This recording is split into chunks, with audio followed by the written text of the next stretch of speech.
વર્ષ 2025-26 માં છોટાઉદેપુર જિલ્લાના 11 પોલીસ સ્ટેશન વિસ્તારમાંથી ઝડપાયેલા 3,21,19,565 રૂપિયાના વિદેશી દારૂના જથ્થા ઉપર બુલડોઝર ફેરવાયું।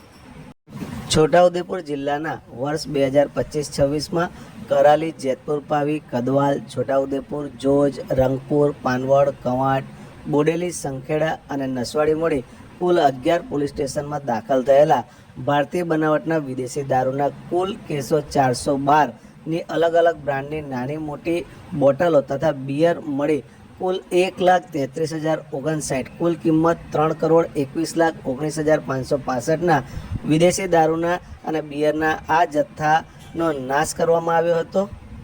કરાલી પોલીસ સ્ટેશનની સામે આવેલી ખુલ્લી જગ્યામાં પૂરતા પોલીસ બંદોબસ્ત વચ્ચે આ વિદેશી દારૂના જથ્થાનો નાશ કરાયો હતો। વિદેશી દારૂની બોટલો ઉપર બુલડોઝર ચાલતા વિદેશી દારૂની છોડો ઉડતી જોવા મળી હતી।